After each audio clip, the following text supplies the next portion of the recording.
قوربان قرارك عملياتي موصل قلت نوي موصل دەست پێ بکە کورد چه دەورێکی دەبێت لەوێ خۆی عملیاتی مووسڵ بۆ ئێمە لە هەرێمی کوردستان زۆر گرنگەکەی لەوەیە هەروەکو خۆت جەناب دەزانی مووسڵ شارێکی نزیکە هەم بۆ هەولێر و هەم بۆ دهۆکیش و تەسیری لەسەر کەرکووکیش هەیە هەتا حدێکی زۆر لەبەرەوە حقەت ئێمە وەکو هەرێمی کوردستان زۆر بە ئیحتیمامەوە دەڕوانینە ئەو عملیاتەی کە لە مووسڵ بڕیارە بکرێت و بە تەئکید هێزی پێشمەرگە دەورێکی سەرەکی دەبێنێت لەو عملیاتە ئێمە لەگەڵ بەغدا لەسەر خەتین و لەگەڵ هاوپەیمانانیش بە تایبەتی طبعاً ئەمریکا ئێمە لە مەرحەلەی ئێستا لە مەرحەلەی داڕێشتنی نەقشەی عملیاتەکەین دوای ئەوەی کە نەقشەکە داڕێژرا و معلوم بوو هەر لایەنێک دەوری چییە ئەو وەختە عملیات دەست پێ دەکرێت بەڵام بە تەئکید بەنسبەت ئێمە عملیاتی مووسڵ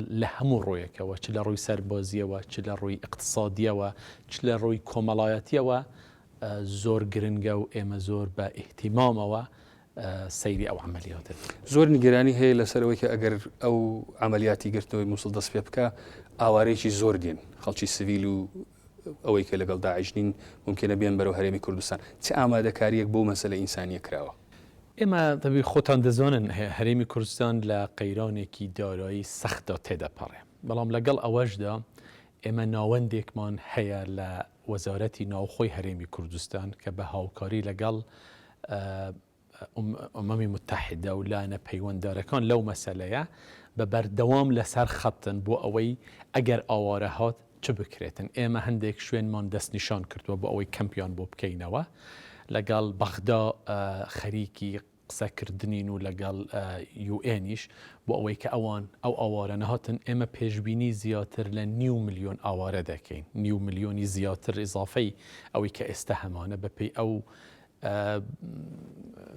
ئەوەی کە ئێمە کردومانە ئەو تحقیقی کە ئێمە کردومانە لەگەڵ یوئێن و دەستگا پەیوەنددارەکان تەواقعی 9 ملیۆن دەکەین بۆ ئەوە ئێمە ئامادەکاری خۆمان وەکو هەرێمی کوردستان کردووە چاوەڕێی زیاتر هاوکارین لەلاەن بەغداوە بە تایبەتی لەسەر ئەو مەسەلەیە و کۆمەلگای نێودەوڵەتیش کە یارمەتیمان بداتن دەبێ نەک ئەوە مووسڵ هەر ئێستا دەستی پێکردووە لە مەخمور و لەو شوێنەکانی تر ئێستا خەڵک دەستی پێکردووە لەو سنوورەی شەڕگات و ئەو شوێنانە بەرەو هەرێمی کوردستان دێن ینی ئێمە بە فعلی دەبینین هەر لە ئێستاوە هاتنی ئاوارە دەستی پێکردووە بۆ هەرێمی کوردستان بڵێ پێتان وایە ئەو عملیاتە چەندە دەچێشێ مووسڵ چەندە دەچێشێت تا ئازاد بێ خۆی ئەگەر سەیری ئەو عملیاتانەی پێشتر بکەیت کە لە فەلوجە کرا و دوای ئەوە لە منطقەی گەیارە و ئەوانە بەڕاستی پێشبینی ئێمەوا بوو کە داعش زیاتر مقاومەت دەکاتن ئەگەر بەو شێوەیە بێ ئەوەی کە ئێمە بینیمان لەو دوو شوێنە و شەرگات و فەلوجە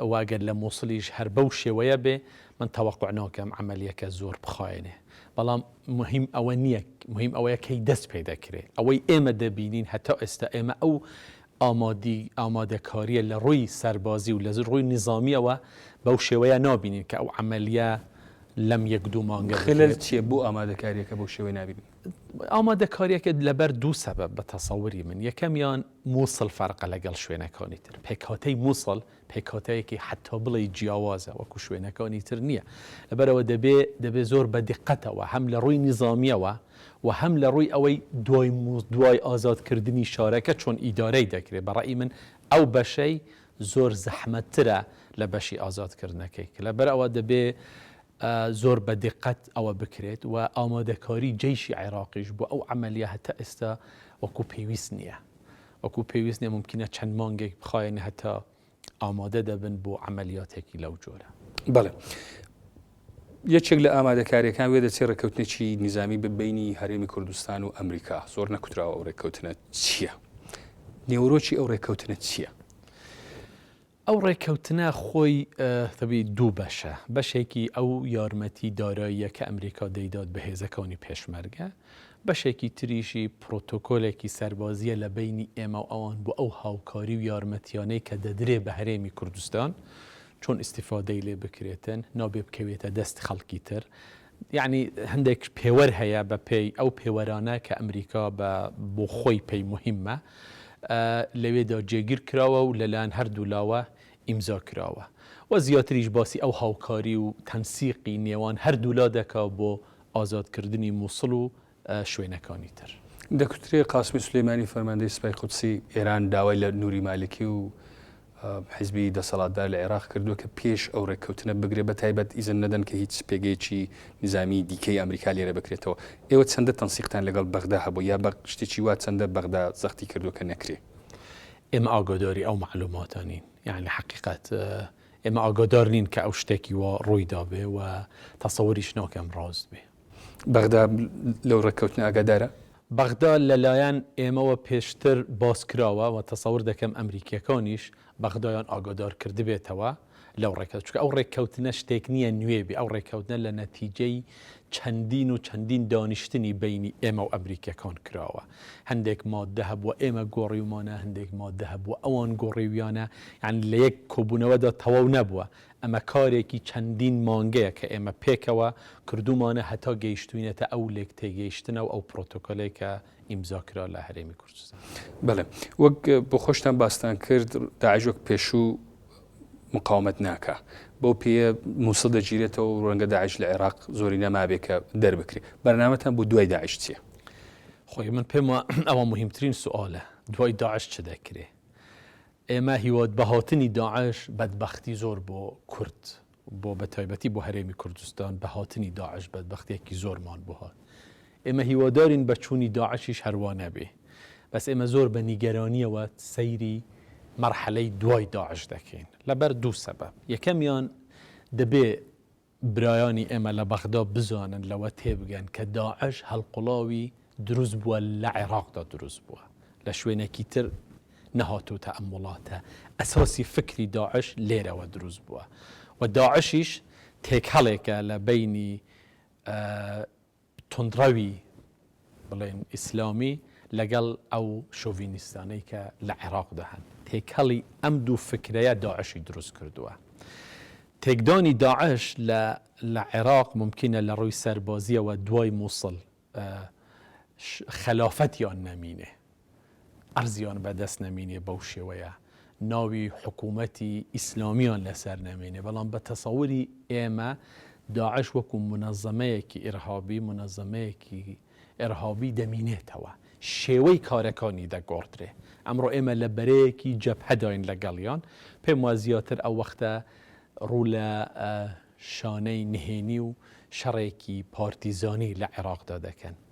کێشەی داعش بە هیچ شێوەیەک بە سەربازی لە عێراقدا حەل ناکرێ. کێشەی داعش زۆر پێویستی بەوە هەیە کە لە ڕووی سیاسیەوە کێشەکە بە وردی دیڕاست بکرێتن و چارەسەری بۆ بدۆزرێتەوە.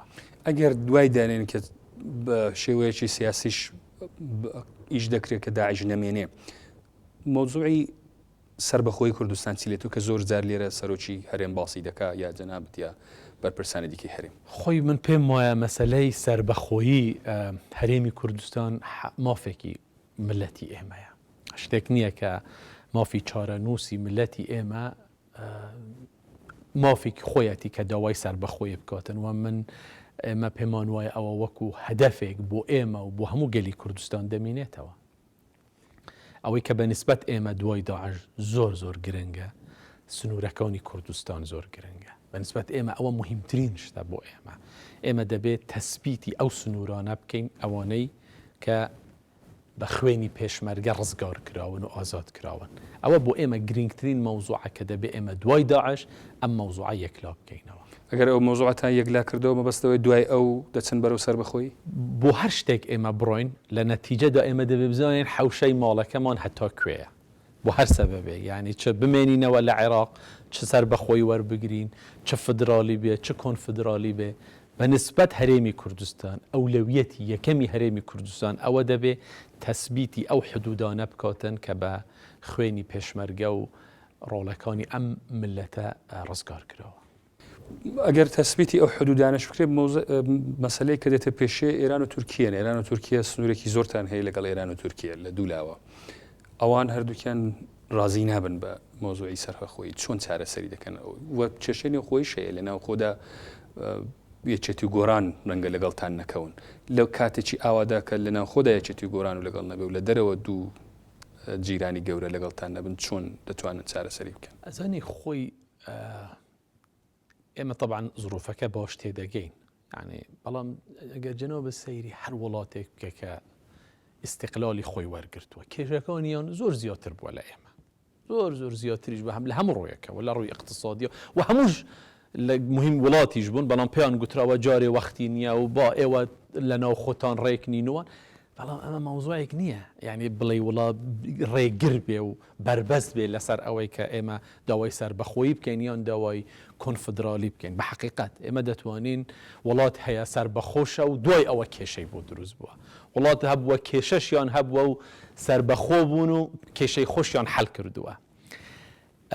بەو معنایە ئێمە کە باسی سەربەخۆییان هەر نەوع سیستەمێک دەکەین بۆ کورد لە عێراقدا، بەس لە عێراقدا ئێمە مەبەستی سەرەکی ئێمە ئەوە نیە ئێمە ئاژاوەیەک لە منطقە دروست بکەین.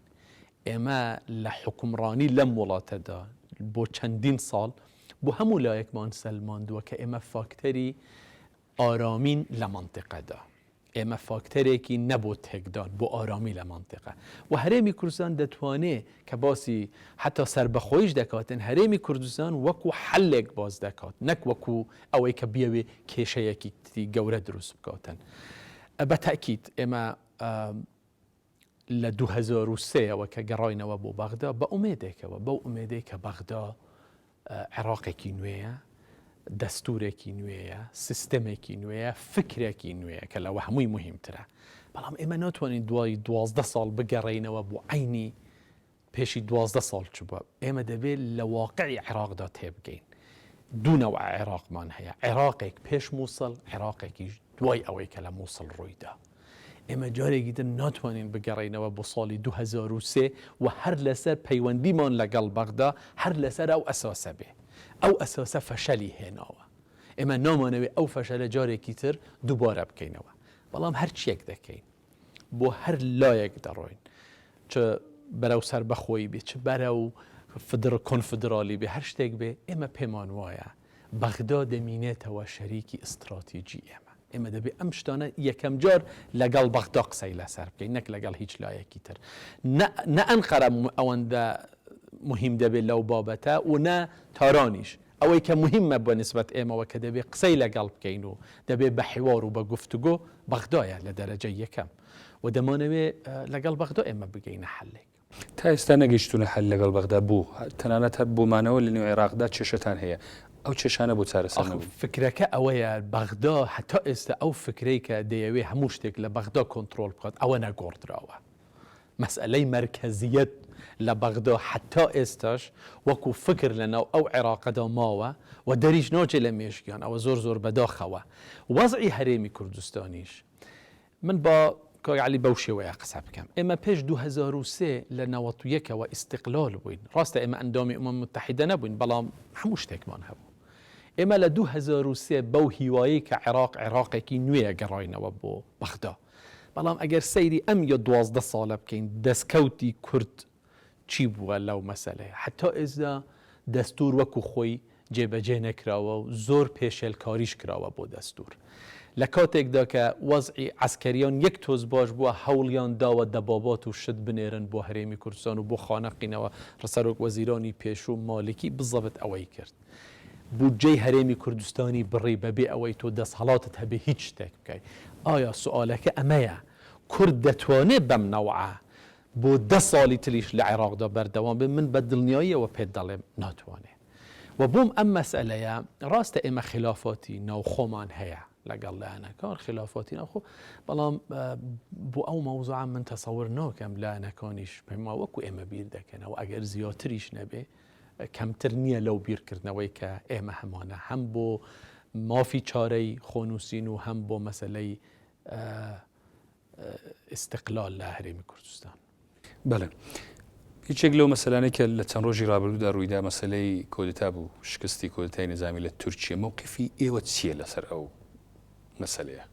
خۆی ئێمە زۆر خۆشحاڵ بوون بەوەی کە لە نەتیجەی ئەو وەزعی کە لە تورکیا ڕوویدا بەڕاستی ئێرادەی گەلی تورکیا سەرکەوت و ئەگەر سەیری کۆدتاکانیش بکە هیچ کۆدتایەک لە تورکیا لە مەسلحەتی کوردە نەبووە هەتا ئەمەیان لە مەسلحەتی کوردەوە بەڕاستی سەیری یەک کۆدتاکان بکە هەمویان کێشەی گەورەی بۆ کورد دروست کردووە دوای کۆدتا.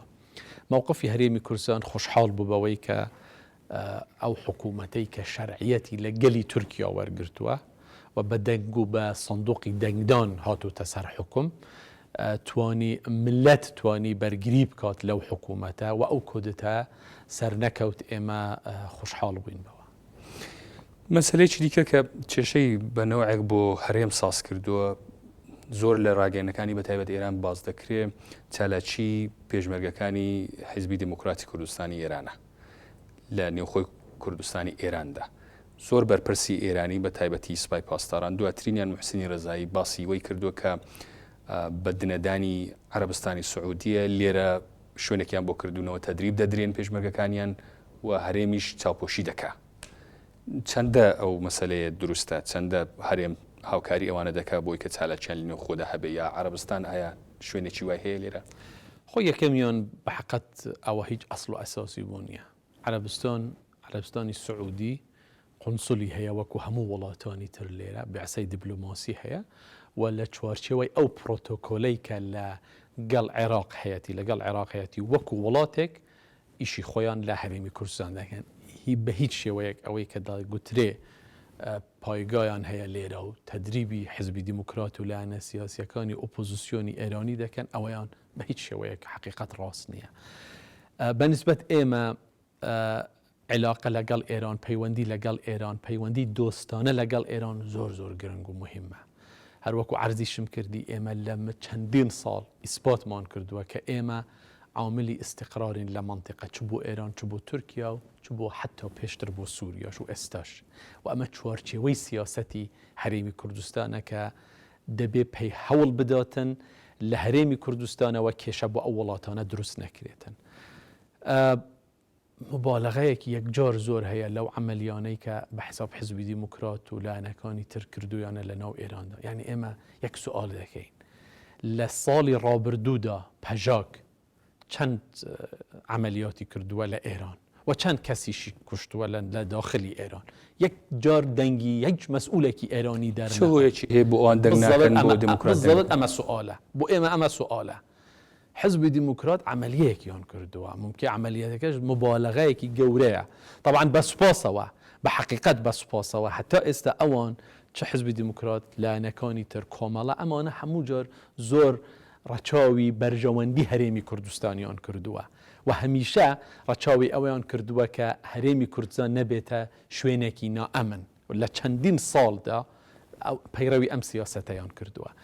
ئێمە زۆر نیگەرانین لەو قسانە ئێمە زۆر نیگەرانین لەو دەربڕینی ئەو مەواقفانە. ئێمە لجنەیەکی ئەمنیمان هەیە لە بینی ئێمە و کۆماری ئیسلامی ئێران دەکرێت لەو لیجنە ئەمنی ئەم شتانە باز بکرێتن و حەلی بۆ بدۆزرێتەوە. ینی ئەم هەموو تهدید و ئەم هەموو بەڕاست بەنسبەت ئێمە لە هەرێمی کوردستان ئەمە ینی بە هەموو شێوەیەک ڕەفسی ئەوە دەکەین و ئامادەشین لەگەڵ کۆماری ئیسلامی ئێران قسە بکەین کۆبوونەوە بکەین دابنیشین و بە تەئکید سیاسەتی هەرێمی کوردستان بە هیچ شێوەیەک ئەوە نییە کە لە خاکی هەرێمی کوردستانەوە هجومیان کێشە بۆ ئێران دروست ببێتن. ئێران دراوسەیەکی مهمی ئێمەیە و دەمانەوێت پەیوەندیەکانی ئێمە پەیوەندی زۆر باش و دۆستانە بن لەگەڵیان. ئەگەر دەتان هەیە ئەو پەیوەندیانە باش بێ بۆ عینی مووقفی بەنسبەتی پەکەکە هەتان بۆ نەتانگرتووە جەنابەت زۆر جار نێوبژیوانیت کردو دێ من ئاگادار بم بینی پەکەکە و حکوومەتی تورکیا چه هەنگاوێکتان ئایا هەنگاوێکتان ناوە بۆ ئەوەی کە بینی کوردی ئۆپۆزیسیۆنی ئێران و دەوڵەتی ئێران نێوبژیوانی بکەن؟ ئێمە هەندێک هەنگاومان لە ڕابردوو ناوە بەڵام هەنگاوەکان حقیقت ئەوە نەبوون.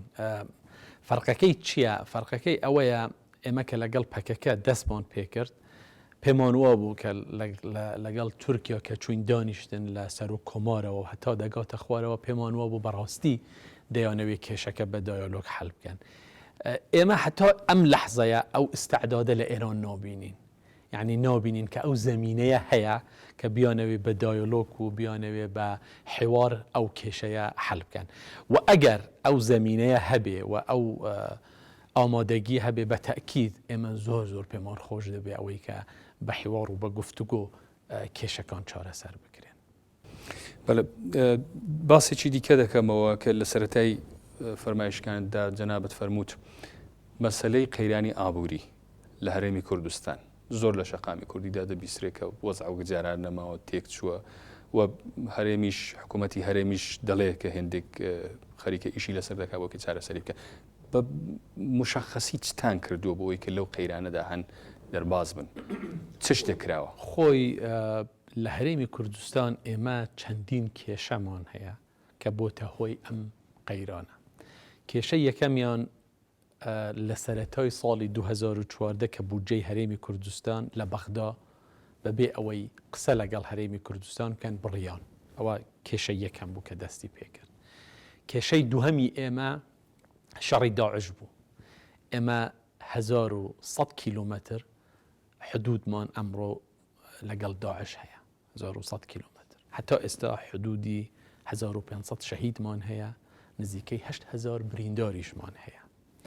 ئەمە کێشەی دووەم. کێشەی سێەم هاتنی زیاتر لە 1,800,000 ئاوارە و پەنابەری سووریا و داخلی عێراق بوون. ئەم شۆکانە یەک لە دوای یەک و لە سەروی هەمووشیانەوە داوبەزیری نرخی نەوت کە ئەمە نەک تەنها پەیوەندی بە هەرێمەوەی پەیوەندی بە وڵاتانی تریشەوە هەیە. ئەمانە هەمووی هۆکاری ئەساسی بوون کە هەرێمی کوردستان بکەوێتە قەیرانێکی حتا بڵێ قورس. هەنگاوەکانی هەرێمی کوردستان هەتا ئێستا بۆ چارەسەر نەبووە بۆ احتیواکردنی ئەو مەسەلەیە بووە. ئێمە بە سوپاسەوە بە حەقیقەت یعنی ملەتی ئێمە موچەخۆرانی هەرێمی کوردستان زۆر خۆڕاگر بوون و دەرکیان بەو مەسەلەیە کردووە و لەگەڵ حکوومەتێکی خۆیان ماونەتەوە لەسەر ئەو ئەساسە. من دەتوانم لەو مەرحەلەی ئێستا بڵێم ئێمە هەتا ئێستا چارەسەری تەواومان نەدۆزیوەتەوە بۆ ئەو مەسەلەیە، بەڵام زۆر بەجددی خەریکین. بەشێکی بە کەمکردنەوەی پاشکەوتکردنی موچە بووە، بەشێکیان زۆری بە کەمکردنەوەی خەرجیەکانی حکوومەتی هەرێمی کوردستان بۆ ئێمە توانیومانە هەتا ئێستا ئیدارەی وەزعەکە بکەین. بەڵام ئەم ئیدارەیە پێویستیمان بە یارمەتی هەیە لە دەرەوە، پێویستیمان بەوە هەیە کە لە ڕووی مالیەوە یارمەتی هەرێمی کوردستان بدرێتن بە تایبەتی لەم زروفە سەختەی کە ئێستا تێیکەوتووە. و هەندێک هۆکاریشان کە پەیوەندیان بە هەرێمی کوردستان ئێمە دەبێ اعتراف بەوە بکەین موچەخۆری یەکجار زۆرمان هەبووە. ئەویش لە نەتیجەی سیاسەتی ئێستا نەبووە، کەڵەگەی چەندین ساڵ و لە هەر لە زمانی سەدامەوە کە 5,000 گوندیان وێران کرد و خەڵکەکەیان هێنا ناو شارەکان و کردیان بە موظفی حکوومەت و هەتا ئەم دواییەش ئەم سیاسەتە بەردەوام بووە.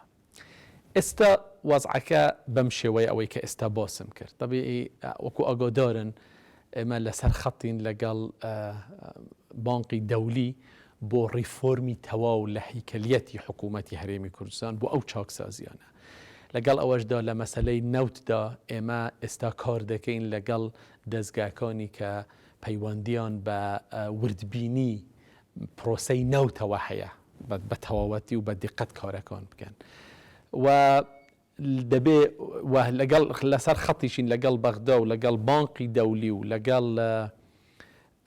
IMF بۆ ئەوەی یارمەتی هەرێمی کوردستان بدرێتن. حقیقەت هەتا ئێستا ئەوان زیاتر لە ڕێگەی بەغداوە دەکەن و بەداخەوە هەتا ئێستا ئەو شایستەی کە دەبێ بە هەرێمی کوردستان بدرێ لەلایەن بەغداوە زۆر بەداخەوە هەتا ئێستا نەدراوە.